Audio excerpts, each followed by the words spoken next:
Four individuals find themselves in a situation where an unknown horror attacks them. They do not know what it is or what it wants, and they do not know how to destroy it. A man sits at a gas station. Soon he hears some strange sounds in the grass. When he comes forth to investigate, an unidentified monster jumps at him and injures him. Then the scene changes to a car riding along an empty road. After some time of driving, a couple exits the vehicle and starts unpacking. Seth and his girlfriend, Polly, soon start kissing. Then we see another couple struggling with their vehicle. Meanwhile, the first one struggles with setting up their tent. When it breaks, Seth repeats the word motel several times. Afterward, the second couple pushes their car off the road and walks away. Seth tells Polly how old the trees are in that place before they get back in their car and drive away. While they ride, Seth tells her how bad the motel experience will be. Then he mentions the age of more trees. Soon they see the girl from the other couple seemingly wanting to be helped. So they stop for her but don't know what to do. In just a few seconds, the man knocks on their window. He shows them his gun and then opens the car door. Afterward, he takes Polly out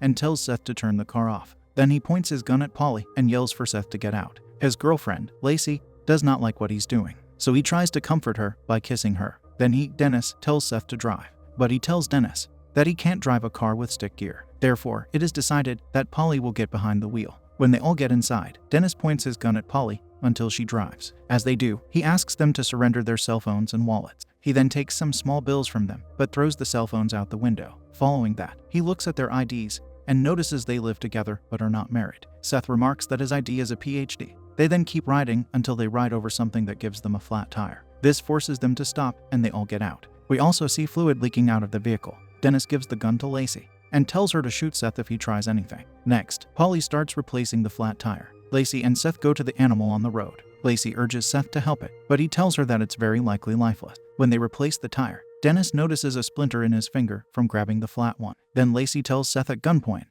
that he is going to help the animal. As he comes near it, the animal moves a little. Then it moves to the point of scaring Lacey into shooting it twice. She runs away and urges them to get inside the car. When they all get in, Polly starts driving. We then see the splinters growing on the tire. Following that, Lacey tells Dennis that the animal tried attacking her with its tail. She calls it Ginger a few times, and Dennis tells her that Ginger is gone and that she has to let it go. As they keep riding, the vehicle starts overheating, so they stop at a gas station. They then get out, and Dennis tells Polly to turn it off. Afterward, they enter the store, but no one occupies it. Meanwhile, Lacey tries to open the restroom, but cannot. Then Dennis looks at the mark from the splinter in his finger, and Lacey finally opens the door. Inside, she observes a spiked individual. He tells her to end him, but she just runs away. She comes to her boyfriend and tells him about what she saw. He does not believe her words, but then the man appears behind her and knocks her down. This causes Dennis to shoot at him. Then they get inside the store and lock it. Dennis yells for Lacey, and Polly tries using the phone to call for help, but Dennis slams the phone away from her. After she mentions his incompetence,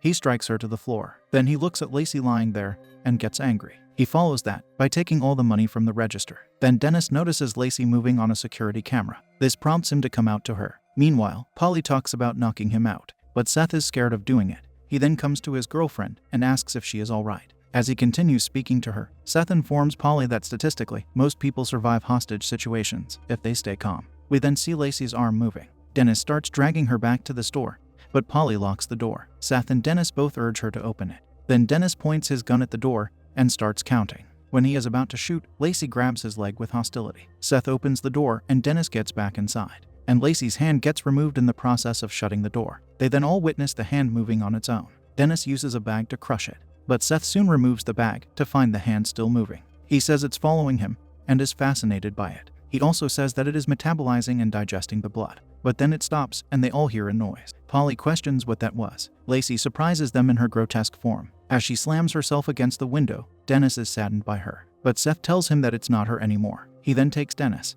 and they go to the back of the store. Once there, they encounter a locked door, and Seth returns to the front to search for the keys. After not being able to find any, Polly tells him to find a screwdriver, so he finds some and brings one to her. Polly then uses it to start undoing the door hinges. As she does it, Dennis talks about the plan he and Lacey had together. Seth removes the last hinge, and he and Polly remove the door. However, a locked gate now stands in their way. Afterward, Seth notices that Lacey is gone. They walk to the front and notice a policewoman pointing her gun at them. Seth and Polly tell her that something is out there, and she should get to safety, but she wants Dennis under arrest. She then notices the blood on the glass and questions Dennis about what he did. He tells her that she has a hostage situation on her hands. After that, the policewoman calls for backup. Then she hears something moving on the roof, and we see the monster jump there. Blood falls on her face, and she soon gets taken. She yells and struggles until the monster destroys her. This causes Polly to lose it and start crying. We then observe how the black substance connects to the policewoman. Then Dennis looks at the mark on his finger, and it looks worse. Polly states that the policewoman's car is close by,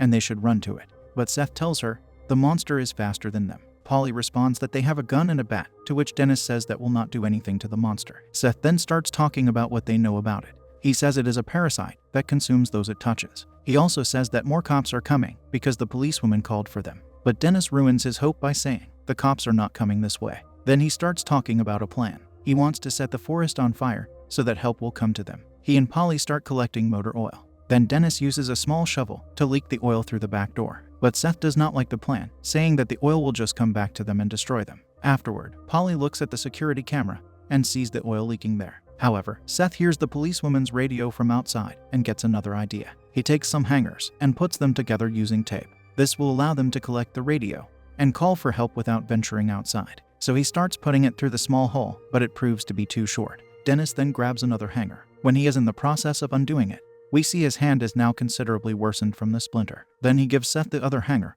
and he connects it to his. As he tries to collect the radio with the modified tool, eventually he hooks it. He then starts pulling it towards him. When he gets it to the window, the monster jumps down and starts interfering. This brings Seth to pull on it more until he falls. The hand of the monster then tries to get in, and Polly strikes it with the bat. The couple runs to another area after that, where Polly tells Seth that it's breaking in. And then the hand disconnects and falls into the store. Seth questions where Dennis went, and we see the hand somewhat moving. Polly tells him that maybe Dennis ran out, but Seth informs her that the door is still locked. He goes to check on him in the back, and Polly sees the hand crawling. Seth then starts throwing items at it. Eventually, he fends it off with a metal piece while he and Polly are on the floor. Dennis then appears and says to watch for the splinters. He adds that they should not let it stick to them. At a safer moment, he tells Polly to join him in the other room, and she enters there. Then Seth kicks the hand away and makes a run for it too. It chases him, but he makes it in safely. While inside, he gets told to stay away from the glass. Then Dennis says it tracks them somehow, without thinking. Seth contributes by saying it moves by instinct, and that it's like a plant root trying to find water. Following that, Dennis starts suffering from his wound. The couple sees the blackness taking over his arm. Then splinters grow from his hand. He tells them not to touch it and to get away from it. As the condition develops further, it takes on a life of its own and bends his arm the other way. Dennis suffers greatly from that. It prompts him to decide to remove his arm before the disease spreads into further areas. Seth gives him a knife, but before Dennis attempts to use it, he loses consciousness. This brings Seth and Polly to try and remove it themselves. Polly covers the splintered part of the arm, while Seth starts using the knife to dismember the infected arm. But as he does it, Dennis regains consciousness and moans in pain. Seth then says he can't remove it completely. They end up using a cement block. After that, the diseased arm is no longer on Dennis. Later, he tells them where he collected the injury. It was when they changed the tire. Then he asks them if they read about him. He says he was stealing trucks, and one day shot a man because he would not give Dennis his keys. He then states he was in prison for it. In there, he thought that when he came out, he would make sure the wife of the man he eliminated was taken care of. Afterward, Seth mentions the temperature in the room. They then decide to exit it. When they do, Seth is equipped with the bat, and Polly helps to move the crippled Dennis. Seth collects a hammer and gives his girlfriend the bat. Then he watches a cassette